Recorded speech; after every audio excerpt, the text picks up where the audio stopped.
ഒരു സാധാരണ മനുഷ്യന് എത്ര ബാങ്ക് അക്കൗണ്ട് വേണമെന്നുള്ളത് നിങ്ങൾ ചിന്തിച്ചിട്ടുണ്ടോ? എന്നോട് ചോദിച്ചാൽ ഞാൻ പറയും മിനിമം ഒരു 3 അക്കൗണ്ട് എങ്കിലും വേണം. ഇതിന്റെ പുറകിൽ ഒരു സൈക്കോളജി കൂടി ഉണ്ട്. സ്വന്തമായിട്ട് ഒരു ബിസിനസ് ഉള്ള ആളാണെങ്കിൽ പോലും ഒരു സാലറി അക്കൗണ്ട് നിർബന്ധമായിട്ട് ഉണ്ടാവണം.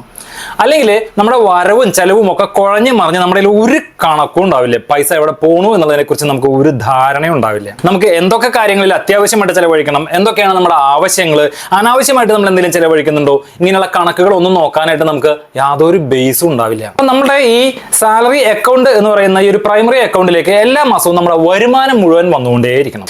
രണ്ടാമത് എക്സ്പെൻസ് അക്കൗണ്ട്. നിങ്ങളുടെ UPI ആപ്ലിക്കേഷൻ ഉൾപ്പെടെ എല്ലാവിധ അല്ലറ ചില്ലറ വലിയ ചെറിയ ചെലവുകളെല്ലാം ഈ UPIക്ക് വേണ്ടിയിട്ട് അല്ലെങ്കിൽ എക്സ്പെൻസിന് വേണ്ടിയിട്ടുള്ള ആ ഒരു അക്കൗണ്ടിൽ നിന്നും മാത്രമായിരിക്കണം. അപ്പോൾ സാലറി അക്കൗണ്ടിലേക്ക് നിങ്ങളുടെ വരുമാനം വരുന്നു, അതിൽ നിന്നും നിങ്ങൾ എക്സ്പെൻസ് അക്കൗണ്ടിലേക്ക് ഈ പൈസ ട്രാൻസ്ഫർ ചെയ്യുന്നു. അത്യാവശ്യത്തിന് ഒരു മാസത്തേക്ക് വേണ്ട എക്സ്പെൻസ് കണക്കാക്കിയിട്ട് ആ ഒരു തുക. മൂന്നാമത് നിങ്ങൾക്ക് വേണ്ട ഒരു അക്കൗണ്ടാണ് ഇൻവെസ്റ്റ്മെന്റ് അക്കൗണ്ട്.